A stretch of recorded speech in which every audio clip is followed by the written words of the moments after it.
C'est à l'ère des grands chocs tectoniques, il y a 600 millions d'années, que l'actuelle baie de Saint-Michel apparaît progressivement. La pression sur les masses de granit est telle que deux protubérances surgissent côte à côte. Il y a encore 15 000 ans, les deux rochers régnaient seuls au milieu d'une plaine. À cette époque où le niveau des océans était 120 mètres plus bas, un simple fleuve séparait les îles britanniques du continent. La plus ancienne construction existante sur le mont Saint-Michel est Notre-Dame-sous-Terre, une église de proportion modeste. C'est la première trace des Normands sur le mont.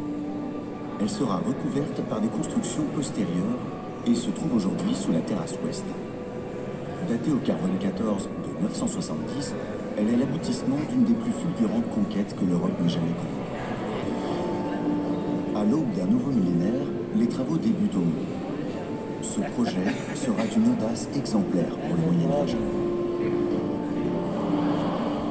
En forme classique de croix formée par la nef, le chœur et les bras du transept, la nouvelle église est censée accueillir des centaines de personnes. Cette croix en granit doit être posée sur un axe précis. Le bâtiment qu'on va suspendre au-dessus de la mer va avoir des dimensions impressionnantes. 80 mètres de long et plus de 20 mètres de haut. Les cryptes.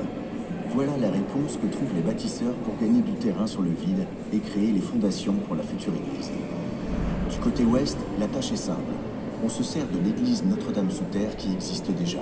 On construit 3 autres cryptes du côté est, sud et nord pour poser dessus le chœur, le transept et la nef centrale de l'église. Le concept est inédit et astucieux. Construit principalement en granit, matériel quasi éternel mais très lourd, l'édifice va engendrer une poussée énorme. Pour la pallier, plusieurs éléments ont été prévus à l'intérieur. Les rangées de colonnes, des arcs de décharge, sont là pour répartir le poids de la structure. Dans le souci d'alléger l'édifice, le couvrement a été conçu en bois. La construction d'un tel monstre architectural va mettre en branle toute la région. Le chantier présente plusieurs contraintes. La première, où trouver les matériaux de construction sur un caillou entouré par les flots. À 30 km du mont vers le large se trouve un archipel sauvage, les îles Chausey. C'est sur ces bouts de terre au milieu de l'océan qu'on installe une carrière qui va fournir toutes les pierres pour le chantier.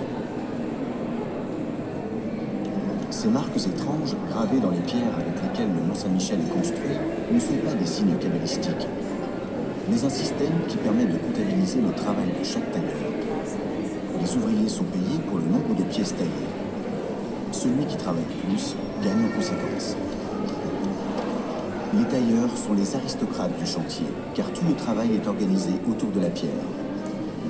Une fois arrivés au mont, les blocs sont hissés avec un système de roues, de treuils ou sur les épaules des hommes de pelle.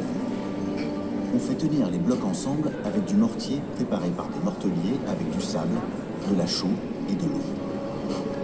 Pour les assembler, il faut des échafaudages en bois et pour faire les voûtes, les coffrages qui les soutiennent. C'est le travail des charpentiers. Ces derniers sont également en charge des charpentes pour les toits. Le maître d'œuvre est le cerveau du chantier. Il doit assurer une coordination parfaite entre les différents corps de métier. Depuis 13 siècles, le Mont Saint-Michel garde un équilibre fragile entre la terre et la mer. Sa structure complexe a su résister, s'adapter, évoluer. Modeste église normande à ses débuts, le rocher s'est transformé en une importante abbaye, s'est doté d'une enceinte imprenable pour devenir un des sites touristiques les plus prisés au monde. Quel sera son avenir? Quel nouveau défi faudra-t-il relever pour préserver ce site exceptionnel? Quel sera l'environnement du mont à l'époque des grandes transformations climatiques? Une chose est sûre, l'histoire du Mont Saint-Michel n'a pas fini de s'écrire.